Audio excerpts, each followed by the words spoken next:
Universidad de Montemorelos presenta Trazando el Rumbo, una iniciativa de Emprendum Media.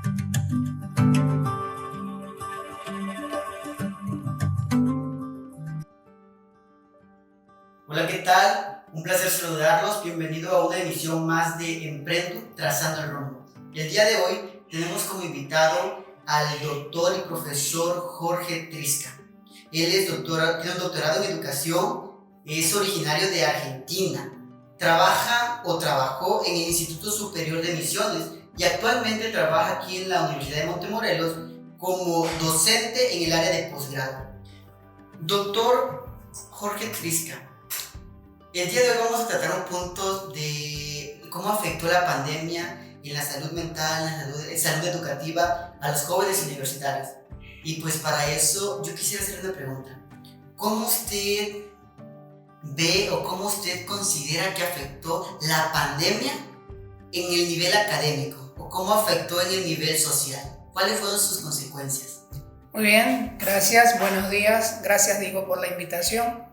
Este es un tema muy interesante y yo quisiera primero hacer una especie de descripción histórica del asunto. Recuerden ustedes que fue allá por el 2019, a fines de año, cuando supimos de los primeros casos del COVID, que después se transformó en pandemia. Y quiero destacar este punto porque era una circunstancia nueva para el mundo en el que vivimos hoy. Hacía muchísimos años, decenas de años desde la última pandemia, y esta fue así como imprevistamente se dio, y creo que nos tomó en general un poco digamos sin los preparativos necesarios para enfrentar la situación, es decir, nos tomó desprevenidos. Y por ello es interesante entonces ver que se ensayaron muchas respuestas para tratar de salir adelante con esta situación. Y obviamente cuando falta la experiencia por un lado y por otro lado hubo que tomar soluciones o llevar a cabo soluciones muy rápidas, sin mucha reflexión, eso repercute de alguna manera no solo en las prácticas cotidianas, en los hábitos que tenemos cada día, sino también a nivel de salud mental, emocional. De hecho, la orden de que nos quedáramos confinados cada uno en nuestros hogares nos puso en una situación a la cual no estábamos acostumbrados, y las reacciones fueron muy diversas. Y yo quiero decirte que a nivel de educación esto es un fenómeno muy fuerte porque, veníamos muy acostumbrados nosotros a ir a la escuela, a estar con nuestros compañeros, con nuestros amigos, con los profesores. Teníamos una vida social que se centraba en torno al estudio, y de pronto es como que te sacan de ese ambiente y te dejan solo en tu cuarto. Fue y es una experiencia muy dura. Yo creo que esto ha afectado definitivamente a las personas adultas, ¿sí? Esto es, padres que de pronto no tenían a sus hijos y ahora los tienen todo el día en sus casas, a los maestros mismos.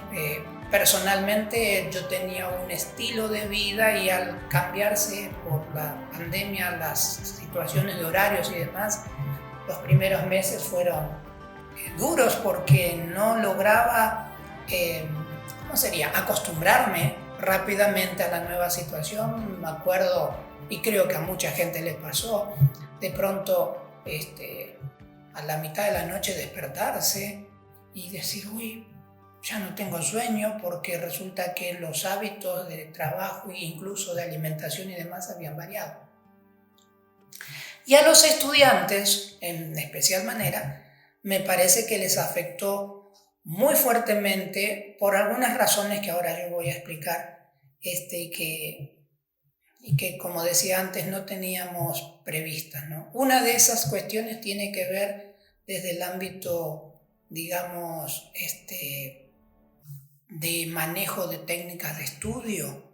Los estudiantes estaban muy acostumbrados a ir a la clase y que el profesor les dijera, bueno, hay que hacer esto, vamos a hacer aquello otro, tienen que estudiar para mañana tal cosa, etc. Y ahora de pronto, sin más ni más, estaban haciéndose o teniéndose que hacer cargo de su propio estudio, de su propio aprendizaje. Y eso es una experiencia muy fuerte. Y yo tenía ya algo de experiencia al respecto porque trabajé unos años en educación virtual. Y déjame decirte que la educación virtual es una educación que se basa mucho en la autorregulación del individuo. Y el estudiante presencial, esto es una tesis que sostengo desde hace mucho tiempo, el estudiante presencial no tiene una autorregulación adecuada como para poder autoaprender de manera solitaria o autónoma, es decir, sin el acompañamiento constante del profesor como se da en la clase presencial. Así que eso fue una dificultad seria para los estudiantes, además del aislamiento social. Eso quiere decir que el cambio repentino provocó lo que fue un desequilibrio en la sociedad actual, tanto en todos los ámbitos laborales, educativos, familiares. Y profesor, ya teniendo eso como base, ¿cómo afectó a la salud mental en sí del estudiante, de los jóvenes, esta situación, no solamente de los jóvenes, de los padres mismos? ¿Cómo afectó o qué daños trajo? Bien, vamos a ir por partes. Vamos a hablar primero de los estudiantes. Casualmente ahora yo estoy llevando adelante una investigación con un grupo de colegas que estamos tratando de ver cuál es la impresión, cuál ha sido la experiencia de los estudiantes. Y llamativamente hay una especie de voz común a todos ellos que manifiestan el hecho de que es duro esta situación porque, entre otras cosas, tú sabes que para los jóvenes el impacto de suprimir todas sus relaciones sociales, como se dan en las aulas y demás, de un día para el otro, generó de pronto una sensación de soledad, ¿sí? Una sensación de estar maniatados, es decir, porque tampoco se podía salir ustedes se acuerdan, en algunos casos no se puede salir a ningún lado y vamos, que en nuestra cultura, digamos, universitaria, aquí la cuestión está más o menos llevadera, pero piensen ustedes en chicos que viven en las ciudades, que viven en un departamento y que tienen prohibido salir, siquiera a caminar en algunos casos. Eso definitivamente afectó desde el punto de vista de la salud. Es más, hay muchos casos de depresión, por ejemplo en la juventud, a raíz justamente de estas cosas que estamos mencionando. Eso por un lado. Por el otro lado, el hecho de tener que estudiar en estas nuevas circunstancias, como decía antes, también generó mucha aprensión, mucha angustia para los estudiantes. Es más, algunos abandonaron los estudios porque sentían, entre otras cosas, según los argumentos que he oído por ahí, que no veían ya que asistir a una clase, a una escuela, ahora ya no se da y entonces ¿para qué voy a estar pagando, por ejemplo? Si no me dan clases, si no tengo, y entonces algunos han decidido abandonar. La otra situación muy puntual que te voy a citar de una alumna que me decía, yo vuelvo a mi casa, sí, porque ya no hay más clases, así que lo podemos hacer a nivel virtual, y vuelvo a mi casa y entonces tenemos un negocio, me dice ella, en mi casa, y mis padres pues me vieron aquí en la casa, pues viene a ayudarnos, a trabajar con nosotros, y entonces para ella era una angustia porque ¿cómo explicarle a los padres? Mira, estoy en casa pero sigo estudiando. Ellos se entiende, entonces esa problemática también se generó. Y bueno, y en el caso de los padres, tanto más. Piensa en lo siguiente. Un chico que va a la escuela, en la escuela primaria en este caso, pasa de pronto 5, 6, 7 horas en la institución escolar. Y ahora, de un día para el otro, lo tienes en tu casa. Y está bien, tú como padre puedes dedicarte una media hora, una hora para estar con él, pero cuando está todo el día, debo decirles que los padres se han acostumbrado a tener a los chicos en la escuela y dedicar ese tiempo para diferentes actividades, pero no con los niños. Y ahora los niños están en la casa y no pueden salir a ningún lado, no pueden ir a correr a la plaza ni al parque. Entonces eso también fue una situación muy estresante para los padres. Tanto para los que tienen estudiantes, niños, digamos, pequeños, como para los de nivel de preparatoria o universitarios incluso, porque hubo que hacer una reingeniería de las relaciones humanas. De paso, hay estadísticas que muestran que aumentaron los niveles de agresividad y de maltrato dentro de las familias entre padres y entre padres e hijos. Es decir, voy a ejemplificar así. Si tú pones 2 o 3 perros en un cuartito pequeñito, al principio puede ser que más o menos convivan, pero no sería nada raro que al poco tiempo estén peleándose básicamente por la falta de espacio. Y si tú eres un estudiante universitario, y supongamos que tu hermana también, y tu papá tiene que trabajar en línea, y tu mamá también porque ella está, bueno, y resulta que tienen de pronto en la casa una computadora o 2, y la señal de internet no es muy fuerte, ya ahí tienes un punto de conflicto seguro, ¿sí? Es decir, ¿quién va a usar? ¿En qué momento? ¿Quién tiene prioridad? Todo ese tipo de negociados a veces conducen a que la gente se enoje, a que la gente se muestre disconforme, y ahí aparece este tipo de situaciones que te decía. Problemas de maltrato, crisis familiares a partir de que estamos todos juntos acá y ya no nos aguantamos.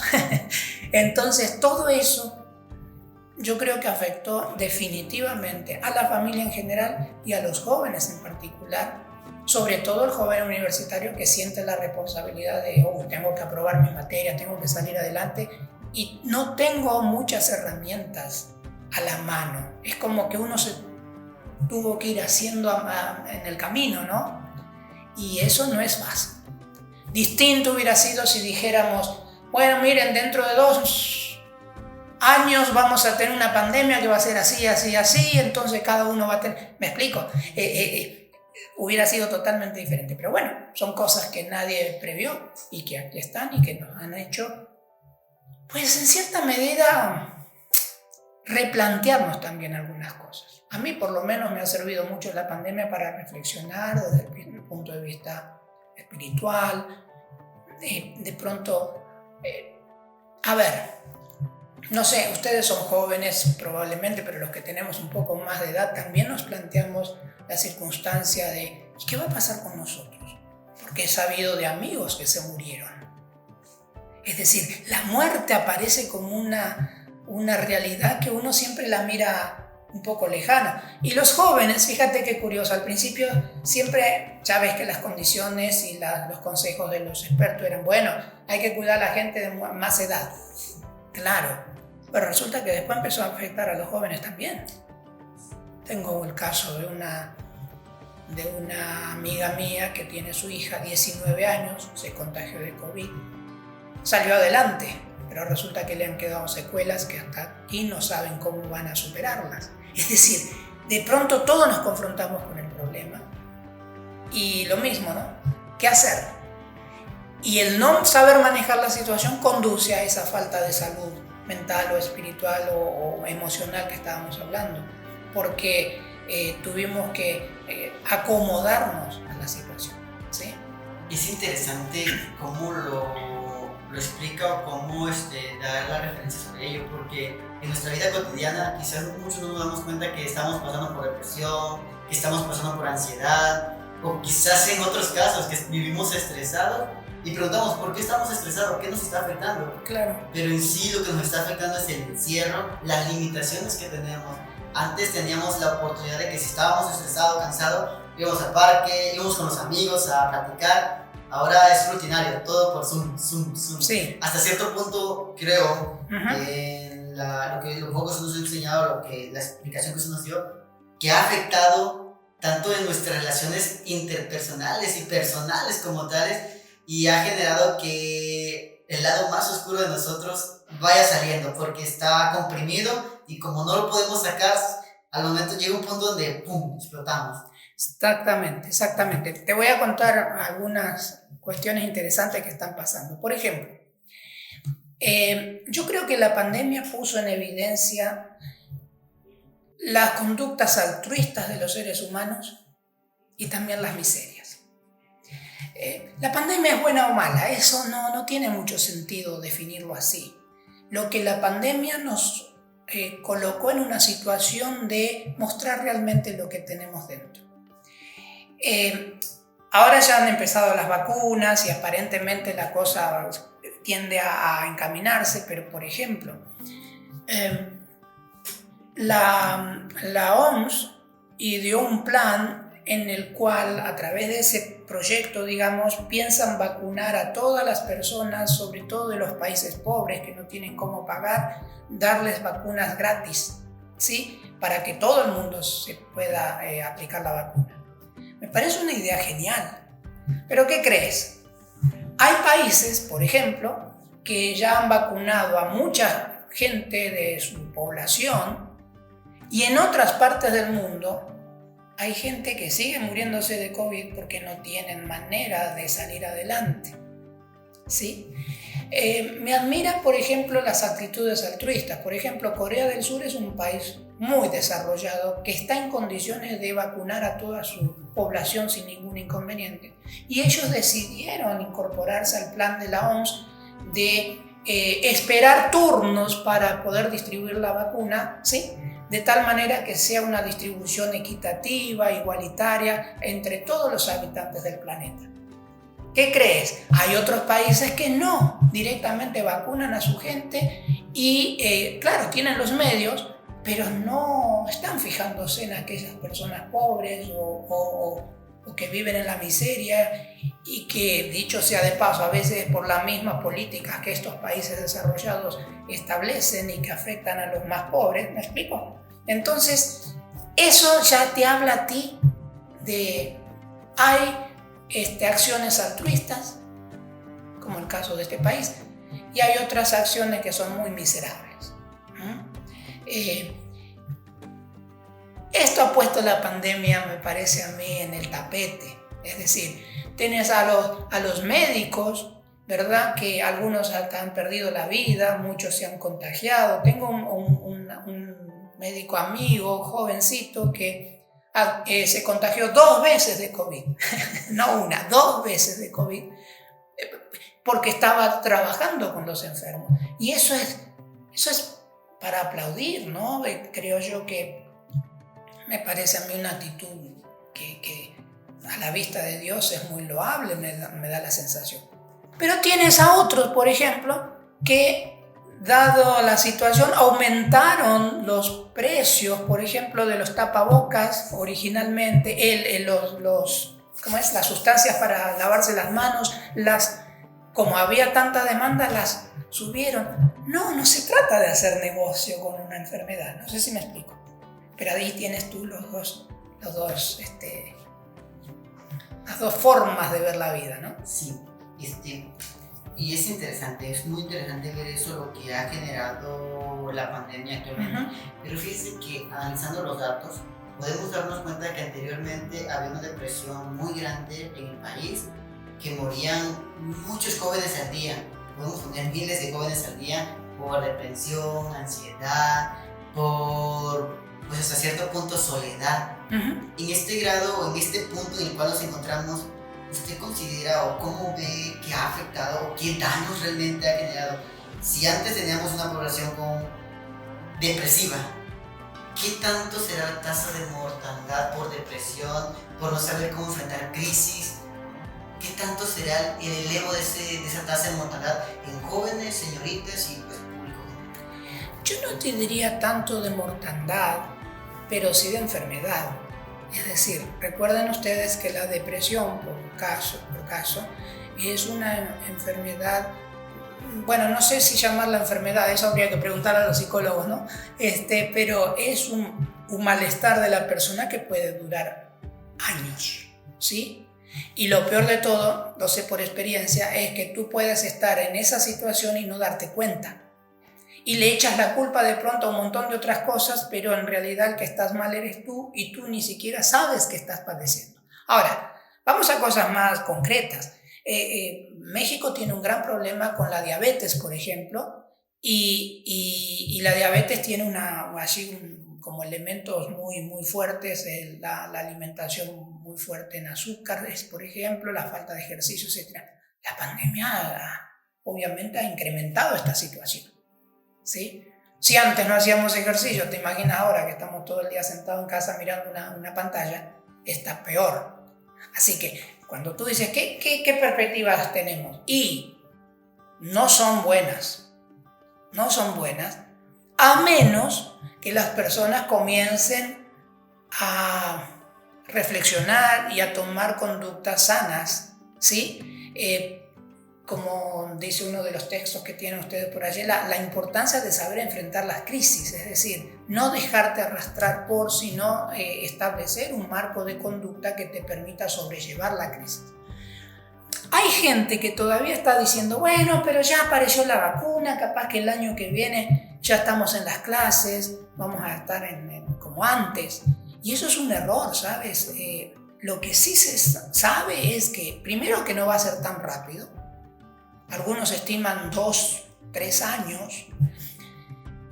Segundo, en el aspecto económico tampoco va a ser tan rápido. Algunos estipulan lo que saben de estos asuntos de que va a pasar en torno a 4 o 5 años para que, por ejemplo, nuestro país emerja de la depresión económica en la que se está viviendo. Es decir, no es tan rápido.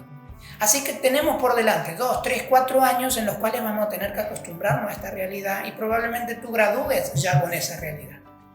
¿Me explico? Sí. Entonces, sí, la pandemia va a incrementar situaciones dolorosas como las que estamos hablando, sí. Por lo tanto, sabiendo eso, creo que es importante que uno empiece a analizar y decir, bueno, ¿cómo voy a enfrentar esto? Porque ahora ya no es que nos sorprende, ahora sabemos que va a continuar. ¿Me explico?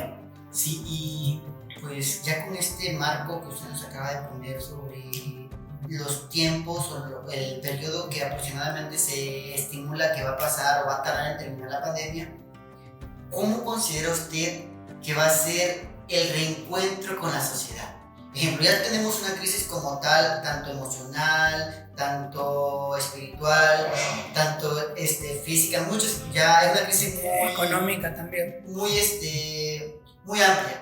Pero ya teniendo esta crisis, ahora, ¿cómo considera usted que una vez que lleguemos a un punto donde ya podamos nuevamente reencontrar, cómo va a ser ese reencuentro o cómo va a afectar? Porque sin duda alguna va a afectar de alguna forma. Claro. Por lo pronto ya no va a ser como antes. Eso puede a uno darle cierta tristeza. No va a ser como antes, que nos juntábamos todos en la escuela y yo era el profesor y tenía ahí 20 alumnos conmigo. Ya no va a ser eso. Eso va a implicar un cambio en la educación también, ¿sabes? Y esto es lo más importante quizás. Este cambio en la educación significa que ya no vamos a pensar en un aula y en una clase. Vamos a tener que pensar en un aula con la mitad de alumnos o menos y muchos trabajando por internet. Es decir, presencialidad y virtualidad, ambas trabajando de manera organizada y de manera simétrica, digamos. ¿Qué significa esto? Que vamos a tener que empezar a pensar que ya la idea de una escuela situada en un lugar con un maestro y con un aula no tiene sentido eso, ¿sí? Y hay algunas instituciones escolares, permítame decirte esto, hay algunas instituciones escolares que todavía están creyendo de que vamos a volver a tener las aulas y vamos a volver a tener alumnos y profesores, y en realidad eso es casi una quimera ya, no va a ser así. Lo que sí tenemos que saber es cómo vamos a enfrentar ahora una situación en la cual vamos a tener algunos alumnos que vienen presenciales y otros que no van a venir, que van a estar virtuales. Yo como profesor voy a tener que pensar, bueno, ¿y cómo hago ahora para satisfacer a dos públicos, ¿no? No solamente al alumno presencial, sino también al virtual, que va a seguir estando.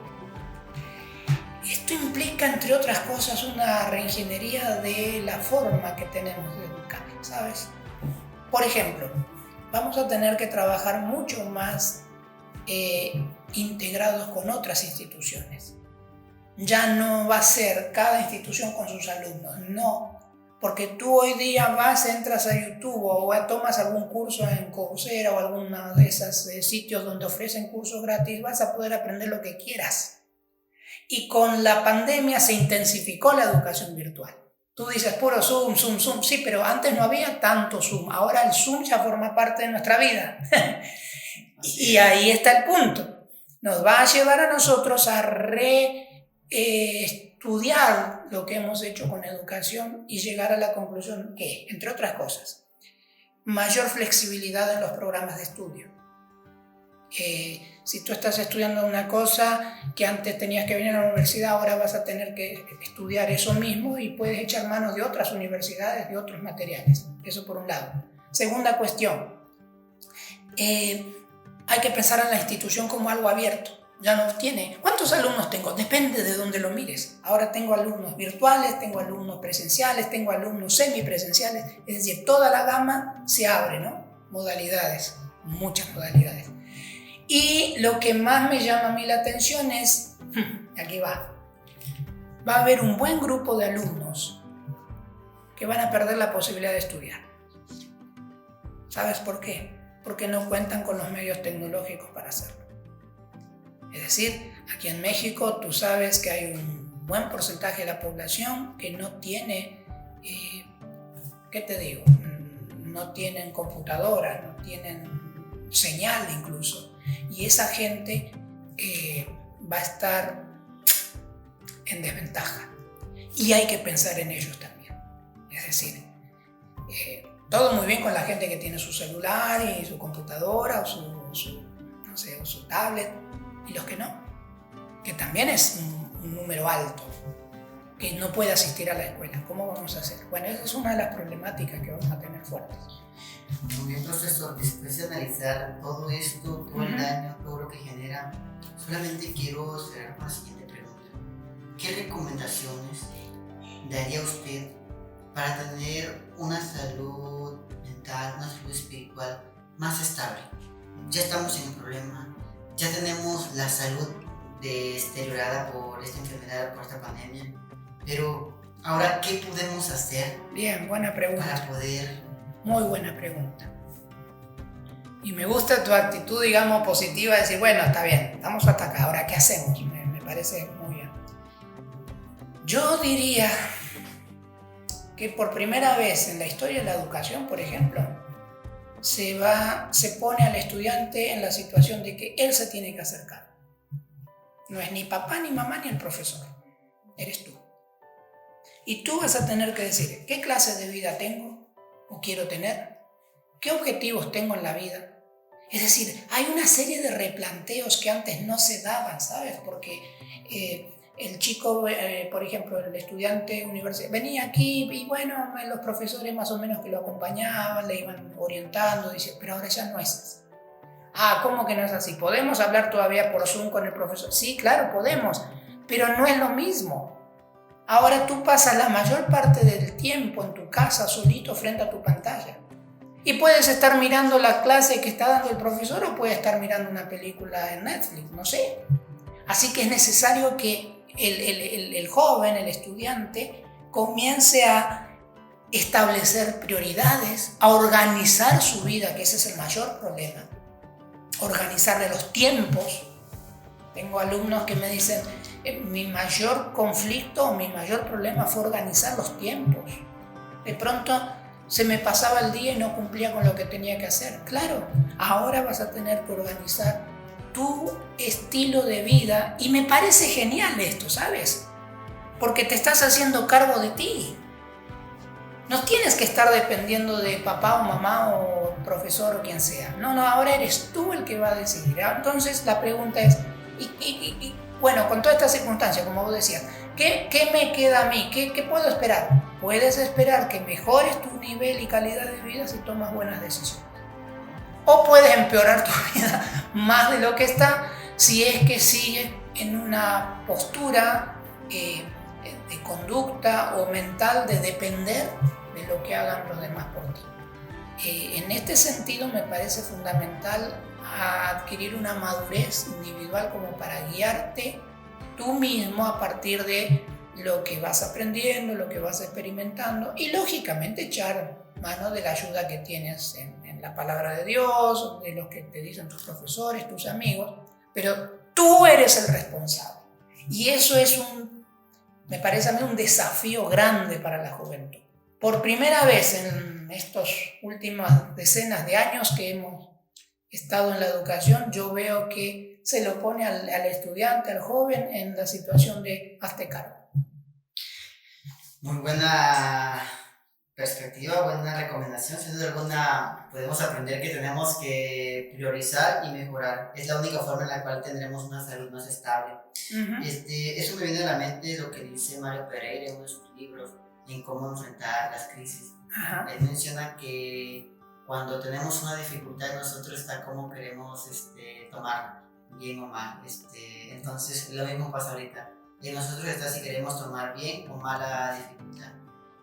Es más, si tú me preguntas a mí personalmente, ¿qué ha sido la pandemia para mí? Y la pandemia me cerró algunas puertas, pero me abrió otras. Y yo creo que hay que verlo así.